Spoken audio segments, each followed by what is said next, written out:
bulijjo sagala kwogera ku bwenzi buli Dubai mu Bedspace naye leero kambwogereko abatagimanyi Dubai bagitegeere nga nsinziira ku mukwano gwange ono actually nabadde naye jjo nga tusala na kaviiri naye ngenza okkeera nga yali ku media yakwatidde mukazi w'embwenzi zino Bedspace zino eza Aleese zino tuve kalaawo Dubai wano obeererawo omwana ow'obuwala nga talina mulimu talina wakusula n'omwagala n'omulaga mbu oyina ekiddako abaana abawala badisappointinga nnyo genda omwagala omulaze ekiddako omukwata na mu Nigeria mu katanda kalala oba ak'okubiri bwe mbadde musula waggulu mukwatira kawansi eyo embeera eriwo omukwata na badriver no bakyasinza oli abaana ab'obuwala naye nga just omuwala amwagalako lwa mmotoka olese omulenzi alina future n'ogenda n'omuntu omusirusiru kyekyatuuse ku muganda wange ono zino Bedspace zino Aleese terminal 1 terminal 2 terminal 3 mulinga abaana ba accommodation tezirese buzibu weewe kati omusajja wange ono yakwatidde mukazi w'embwenzi naye kinsesezza atadde musima I'm from Josh so itawe NBS kati NBS awe badde ejjirawo amazima ddala naye nga be babakazi wano Dubai obeerawo omwana bamenya nnyo emitima wali abaana ab'obuwala mwabaleetedde n'abalenzi otunda omwenge musajja omumenya omutima naga kankole ebinkwatako kanzire mu ttunda omwenge ate ogenda okwesanga nga tutambulira abavubuka bonna ali ono yalya n'oli ono wamuvaamu ono yamuddamu eyo embeera eri e Dubai maswalira hawula Josh gw'osazeewo mukazi wo olw'okuba omukutte ayenda omukwata obutambi bw'otyo amukutte when the boobs are out buli kimu kirengejja buli kimu n'ayomba n'anyiiga onyiiga ki olw'okuba ayenzeeko ak'olumu naye gwe mwana gw'ow'obuwala lwaki temumpuliriza lwaki oyendera mu katanda mu Bedspace kuzino wooteri eza Aleese gw'oba omanyi omusajja agenze kukola kalifuti bwemuleka nadda kati baba kusalako ebitundu by'ekyama omwana ow'obuwala banange Josh akankanye n'agamba wuuno mukazi wange ng'omusajja bava mu kikolwa doing it batabani ba Falawo bubaluma nammwe tubendako mulumwa omusajja akankanye ng'alaba enva ze bava zikwatamu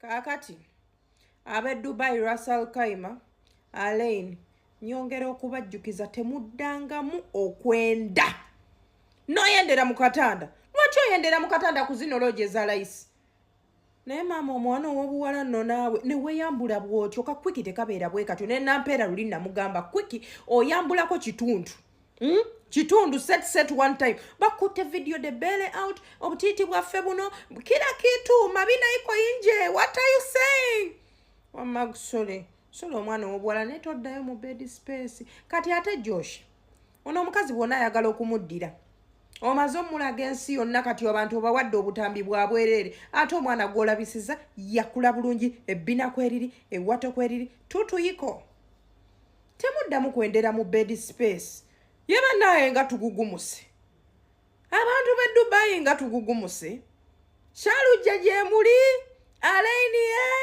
Russell Kaima Josh obadde mukambwe ate Josh abadde ayagala kino ekikazi nga yakiteekamu amajja gonna bawala ba Jezebero ne bw'otusibako empeta twakyukamu kati mwatulumya nnyo batabani ba Falawo owulidde bwe kiruma akatambi ka sisita waffe akatambula gwe bakakanudde mu katanda mu Bedspace kakati njagala okwogera nammwe abaana b'obuwala njagala mwenna mukuŋŋaana abaana b'obuwala mumpulirize bulungi nabagambye nti 224 bw'oteeteekako omuwendo teri agenda gukuwa bw'oteekwata ne weetunulamu ne weeteekako omuwendo teri agenda gukuwa ngenda kubagamba amazima nga baganda bange ngenda kubagamba amazima nga bato bange kubanga abawala abasinga kuno thinking capacity yo eri ku 2% 3% asembayo nnyo okulowooza nnyo eri ku 20% kati ngenda kubaako bye mbagamba abasajja be mulinnya nabo ennyonyi okugenda okukola mwenna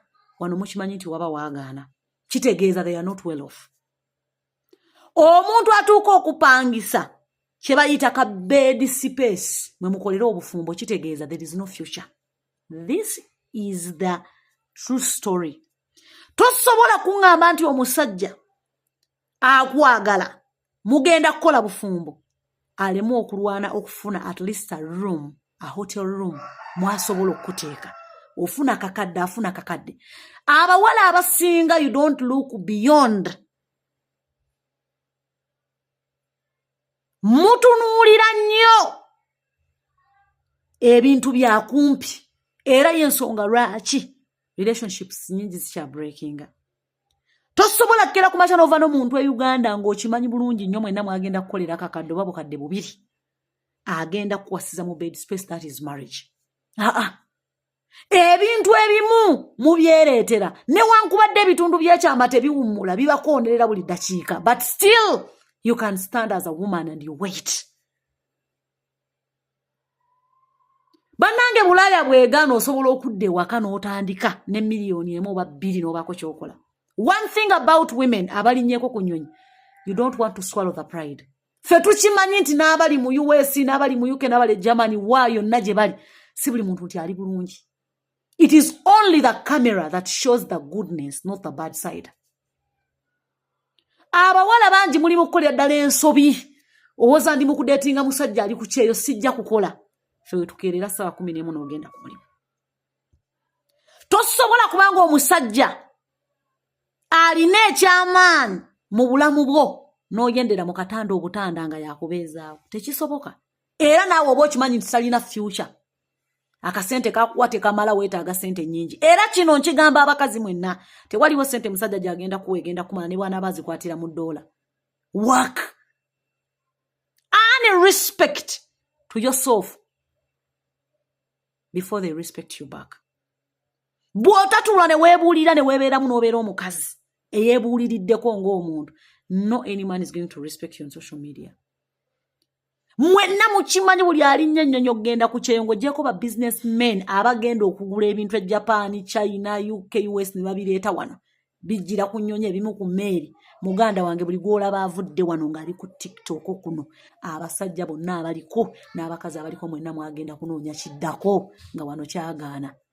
Look wisely, know your worth. Bw'oba totegedde your worth bagenda kubambulira ddala. Nabagamba abasajja tebakyalina nsonyi video eyo nagikola. Omusajja takyalina nsonyi kukwanjula leero. Enkya n'akima ebintu bye ng'ofulumya ogenza. Abo baali badda. Ebintu bingi bikyuse. Temukyakwatibwa dda akasonyi akagamba nti okutte girlfriend wo ng'ayenda. Gwe bw'onoggwebwako obusungu ogenda kumunnyonnyola ky'omuwala oyo. Ng'obusungu bukuweddeko. Let me tell you women, if you don't respect yourself, bano abasajja tebakyasobola kutuwa wadde akatiibwa okuggyako nga tukeewadde. Gwe bw'onoolaba ng'oli wa kufumbirwa mu bed space, lazima oli wa bed space okkirizibwa okukola ekintu kyonna. Obufumbo bwa bed space nze sibulaba, sinnabulabayo. Muli omwo bakwebakako nga banno bonna bali ku butanda bajjudde omwo. N'abeegombagomba dabbaawo bali omwo bakuwulira nga lwaki tebamukubira essimu ne bamugamba nti oli mu kukola bwenzi. Sometimes if you are prostitute, act a prostitute. Bw'otuuka e Dubai ng'oyagala kuba malaaya, tandikirawo weetunde. Bw'otuuka e Dubai ng'ozze kubeera nabalo, beera nabalo. Kubanga n'abakusigula, bakusiguza bigambo, nakusala simanya bukakoba, nakutereeza kirevu, nakwesiga lipstick, mbu bakola pink lips bye bakwanirako. Otherwise, guno omwaka atagenda kwewa kitiibwa ng'oli mukazi. Abasajja bali ready okudisrespectinga. Banga nakibagambako naye mabegaawo. Abasajja bo tebatulaba muka abuntu kubanga waayagalira okwepiica n'ow'ettaano waali n'ow'enkumi ebbiri waali n'ow'obwereere. Where do you belong? A word for a wise is enough. If you don't respect yourself, no one is going to respect you, my dear girl. I'm sorry that.